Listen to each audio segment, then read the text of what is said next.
जय हिंद जय भारत। दोस्तों मैं अभिषेक और आप देख रहे हैं हमारा YouTube channel Rudra IAS academy. दोस्तों हमने पिछले वीडियो में बात की थी विधि के प्रमुख स्रोतों के बारे में, सोर्सेज ऑफ लॉ के बारे में। दोस्तों पिछले वीडियो में हम लोगों ने डिस्कस किया था कि रूढ़ि अर्थात कस्टम्स क्या होते हैं, साथ में विधि की उत्पत्ति को लेकर जो सिद्धांत दिए गए थे उनके बारे में चर्चा हमने की थी। और दोस्तों हम लोगों ने बात की थी पिछले वीडियो में रूढ़ि को लेकर अर्थात कस्टम्स को लेकर जो भी प्रमुख विद्वान हैं, स्कॉलर्स हैं अराउंड द वर्ल्ड, दोस्तों उन्होंने कौन कौन से स्टेटमेंट्स दिए थे, कौन कौन से उनके प्रमुख कथन थे, उनकी चर्चा दोस्तों हमने पिछले वीडियो में की है। और आज के इस वीडियो में दोस्तों हम लोग बात करेंगे पूर्व निर्णय के बारे में अर्थात प्रेसिडेंट के बारे में। दोस्तों आपको मैं बता दूं कि यदि आपने हमारी पिछली वीडियो नहीं देखी दोस्तों तो जल्दी से जाइए हमारी पिछली वीडियो को पार्ट 1 को देख लीजिए, जिससे कि दोस्तों आपका कॉन्सेप्ट आसानी से क्लियर हो सके और इन चीज़ों को दोस्तों और आप आसानी से समझ पाएंगे। दोस्तों फिर भी मैं कोशिश करूंगा कि आज थोड़ा सा मैं रिविजन करा दूं आप लोगों का, कोशिश करता हूं। दोस्तों मैं चलता हूं अपने वीडियो की तरफ और बात करता हूं कि जो विधि के स्रोत हैं, यह विधि के स्रोत का सिंपल सा मतलब होता है विधि की उत्पत्ति को लेकर। और विधि की उत्पत्ति को लेकर दोस्तों कई सारे हमारे समाज में या फिर कह लें विश्व में कई सारे सिद्धांत प्रतिपादित किए गए, जिसमें कभी कहा गया कि जो विधि है यह मनुष्य द्वारा न बनाकर ईश्वर के द्वारा बनाई गई, जिसे प्राकृतिक विधि कहा गया। वहीं पर कहा गया कि इस विधि को मानव ने अपने हित के लिए बनाया था, क्योंकि वह समाज का हिस्सा और समाज का कल्याण हो सके, इसलिए इसे मानव ने बनाया, इसलिए इसको मानवीय उत्पत्ति के भी थ्रू जोड़ा जाता है। वहीं पर आस्टीन कहते हैं कि यह संप्रभु से बना है, तो कोई कहता है कि धार्मिक ग्रंथों से विधि की उत्पत्ति मानी, तो कोई लोक चेतना से कहता है। अलग अलग लोगों के, अलग अलग स्कॉलरों के अलग अलग कॉन्सेप्ट हैं। तो कुल मिलाकर बात ये करें तो अलग अलग स्कॉलर अलग अलग कॉन्सेप्ट के साथ आए हैं, लेकिन हम बात करें मुख्य रूप से तो जो विधि है दोस्तों, यह विधि के 3 प्रमुख अंग है जिनके थ्रू विधि हमारे आपके पास प्रतिपादित की गई है, विधि मौजूद है। वह अंग है दोस्तों रूढ़ि, जिसको हम लोग कस्टम्स बोलते हैं। और यह रूढ़ि 2 प्रकार की होती है, एक मानवीय रूढ़ि अर्थात जो कि मानव के द्वारा प्रथा या फिर परंपराएं बनाई गई, वो मानवीय रूढ़ि, और एक ईश्वर के द्वारा जिसको नहीं पता कि किसने बनाया और कंटिन्यू फॉर्म में चली आ रही है, वो अमानवीय रूढ़ि के नाम से जानते हैं। उसके बाद आता है पूर्व निर्णय और उसके बाद आता है दोस्तों विधायन लेजिस्लेशन, जिसको हम लोग अगले वीडियो में डिस्कस करेंगे। अब समझते हैं कि पूर्व निर्णय है क्या।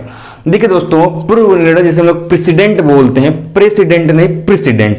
दोस्तों यह पूर्व निर्णय का मतलब होता है सीधा सीधा कि भूतकालीन निर्णयों को मार्गदर्शक के रूप में अपनाते हुए भावी निर्णय को लागू करना ही क्या कहलाता है, आपका प्रेसिडेंट कहलाता है।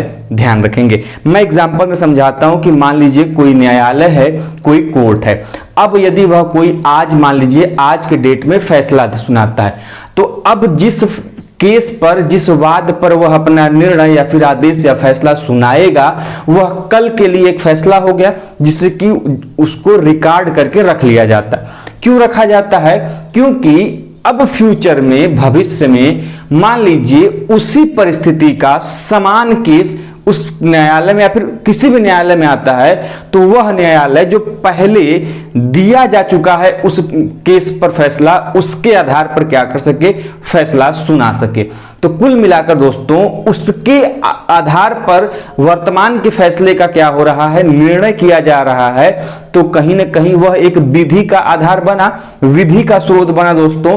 तो जी हां दोस्तों, वही होता है प्रेसिडेंट, अर्थात होता है आपका पूर्व निर्णय। मतलब कि भूतकालीन निर्णयों, मतलब जो कि पहले कोर्ट के द्वारा निर्णय दिए जा चुके हैं, वह निर्णय मार्गदर्शक के रूप में अपनाते हैं, मतलब उनको लीडिंग फैक्टर के रूप में अपनाते हैं। किस लिए अपनाते हैं भाई? क्योंकि अब जो हम निर्णय देने वाले हैं, जो हमारा भावी निर्णय है, उसको हमको लागू करना है, उसको हमको जजमेंट को देना है। तो यही होता है दोस्तों प्रेसिडेंट, यही होता है हमारा पूर्व निर्णय। दोस्तों ये जो पूर्व निर्णय है, यह विधि शास्त्र के अंतर्गत विधि का काफी अच्छा स्रोत माना गया है, अर्थात यह one of the most important source of law है। आगे बढ़ते हैं दोस्तों। देखिए विधि के जो स्रोत है ना, उनमें कई सारे तो फैक्टर हैं ही, लेकिन कई सारे विद्वानों के अलग अलग मत रहे हैं। दोस्तों, पूर्व निर्णय को कहीं कहीं नजीर के नाम से भी उल्लिखित किया गया है। थोड़ा तो कभी मान लीजिए केस आपके सामने आ जाए तो कंफ्यूज नहीं होंगे, पूर्व निर्णय जाना जाता है नजीर के नाम से भी। अब आइए डिस्कस करते हैं कि पूर्व निर्णय को लेकर अराउंड द वर्ल्ड कौन कौन से स्कॉलर्स ने, कौन कौन से विद्वानों ने कौन कौन सी कथन को लेकर अपनी अभिव्यक्ति जाहिर की है। सबसे पहले बात करेंगे दोस्तों सामंड की। सामंड कहते हैं कि पूर्व निर्णय को न्यायालय द्वारा दिया जाता है और यह एक ऐसा निर्णय है जिसमें विधि का कोई सिद्धांत क्या हो, निहित हो। तो सिंपल सी बात कही है सामंड ने सिंपल सा कहा है कि मान लीजिए कोई न्यायालय है और न्यायालय के द्वारा जो भी कोई निर्णय दिया जाता है दोस्तों, उसमें विधि का अर्थात कानून का कोई सिद्धांत क्या होगा, छिपा होगा, निहित होगा, उसके अंदर विधि का कोई सिद्धांत होगा। और वही क्या कहा है दोस्तों, उन्होंने उसी को बोला है कि यह पूर्व निर्णय है। वहीं पर बात करें दोस्तों जर्मी बेंथम की, आगे बढ़ते हैं। उन्होंने सामंड ने आगे बढ़ते हुए कहा था दोस्तों कि पूर्व निर्णय में जो निहित सिद्धांत है, वह निहित सिद्धांत ही उसे क्या प्रदान करता है, प्राधिकारित तत्व प्रदान करता है, जिससे विधि शास्त्रीय भाषा में क्या कहा गया है, जो स्टूडेंशियल लैंग्वेज में क्या कहा गया है विनिश्चय आधार। क्या कहा गया है, विनिश्चय आधार, अर्थात उसी आधार पर फैसला लिया जाता है। दोस्तों, हमारे जो पूर्व निर्णय होते हैं, प्रेसिडेंट होते हैं, उसमें एक लॉजिक होता है, उसमें एक सिद्धांत होता है, अपनी एक थ्योरी होती है विधि की, और यही विधि की थ्योरी के आधार पर क्या किया जाता है, जजमेंट को दिया जाता है। तो वह एक आधार है, इसीलिए विधि शास्त्रीय भाषा में सामंड ने उसे क्या कहने की कोशिश की है, विनिश्चय आधार कहने की कोशिश की है। वहीं पर दोस्तों यह भी कहा है कि ऐसा कोई भी ठोस निर्णय संबंधित पक्षकारों पर क्या होंगे, बंधकारी प्रभाव रखेंगे। तो यह भी कहा गया है, ध्यान में रखेंगे कि पूर्व निर्णय से संबंधित कोई भी जो ठोस निर्णय होगा, वह संबंधित पक्षकार, चाहे वादी हो चाहे प्रतिवादी हो, दोनों पक्षकारों पर दोस्तों क्या करेगा, बंधकारी प्रभाव डालेगा। ध्यान रखेंगे। अब आते हैं जर्मी बेंथम। जर्मी बेंथम ने कहा है कि पूर्व निर्णय जो होते हैं यह न्यायाधीशों द्वारा निर्मित नियम है और कुछ नहीं है। सिंपल सा उन्होंने कहा कि जो भी पूर्व निर्णय दिए जाते हैं, यह कोर्ट या न्यायालय में उपस्थित जो न्यायाधीश होते हैं, यह उनके द्वारा बनाए गए या दिए गए आदेश हैं, जो कि एक नियम के फॉर्मेट में होते हैं, एक लॉ के फॉर्मेट में होते हैं। वहीं पर दोस्तों बात करें ऑस्टिन की, तो ऑस्टिन ने सीधे सीधे कहा है कि यह जो नियम है पूर्व निर्णय का, यह न्यायपालिका की विधि है, अर्थात जुडिशरी की एक विधि है जो जुडिशरी द्वारा बनाई जाती है। और यह बात कही है ऑस्टिन ने, सिंपल सा कहा है कि जो पूर्व निर्णय के नियम है, यह न्यायपालिका की विधि मानते हैं वो उनको। वहीं पर ब्लैक स्टोन की बात करें, बहुत फेमस है, बार बार इनसे प्रश्न बनते रहे, तो इन्होंने कहा है कि जो पूर्ववर्ती निर्णयों का प्रयोग है, इसके द्वारा, इनके पूर्ववर्ती निर्णयों के प्रयोग के द्वारा ही जो न्याय की तराजू है, आप लोग देखते होंगे कोर्ट में एक महिला तराजू लेके उपस्थित है, उसकी स्टैचू आप लोग देखते होंगे, और वो तराजू बड़ा बैलेंस्ड है, तो वह बैलेंस्ड है, न्याय के संतुलन को दिखाता है। दोस्तों वही कहने की कोशिश है कि जो ये आपका प्रेसिडेंट है, पूर्व निर्णय है दोस्तों, पूर्व निर्णय के द्वारा जो न्याय के तराजू है वह संतुलित और स्थिर रहती है।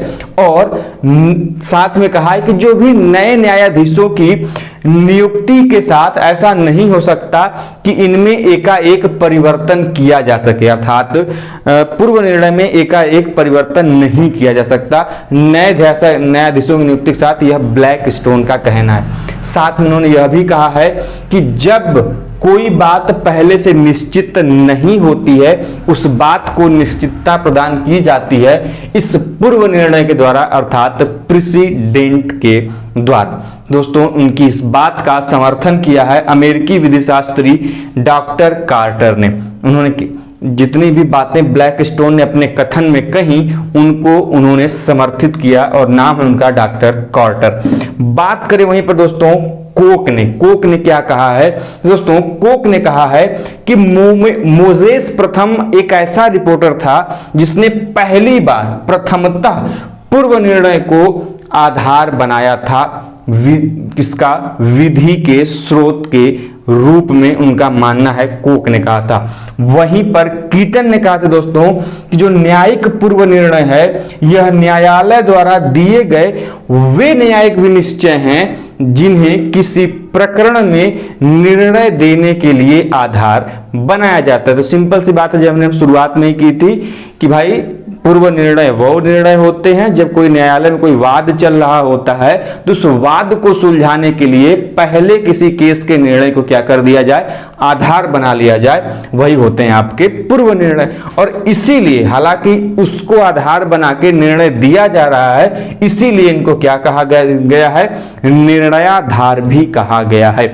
और अंतिम व्यक्ति स्कॉलर की बात करें जिन्होंने बात कही है इसको लेके, कथन कहा है, वो है बेंजामिन कार्डोजो। इसके अलावा कई सारे अन्य विद्वान हैं जिनकी अपनी अलग अलग परिभाषाएं हैं, अपनी अलग अलग विचारधाराएं हैं। जो महत्वपूर्ण दोस्तों हम वही डिस्कस करेंगे। बेंजामिन कार्डोजो ने कहा है कि पूर्व निर्णय को विधि के स्रोत के रूप में स्वीकार जरूर किया जाता है, लेकिन वे मानते हैं कि इसका कट्टरता से पालन किए जाना नहीं चाहिए और वो इसके पक्ष में नहीं है। बेंजामिन कार्डोजो जो है दोस्तों, उनका सीधा सा मानना है कि ठीक है, हम पूर्व निर्णय को as a source of law स्वीकार कर लें, इतना ठीक है, लेकिन उसकी कट्टरता से पालन करें, वो इसके इस पक्ष में नहीं है। तो दोस्तों कुछ इस प्रकार से था कि पूर्व निर्णय क्या है, और अराउंड द वर्ल्ड जितने भी इंपॉर्टेंट ज्यूरिस्ट हैं, विधि शास्त्री हैं दोस्तों, जिन्होंने स्टेटमेंट दिया है रिगार्डिंग द प्रेसिडेंट या फिर पूर्व निर्णय को लेकर, हमने उसकी चर्चा की। तो दोस्तों वीडियो कैसा लगा आप जरूर हमें कमेंट बॉक्स के माध्यम से बताइएगा।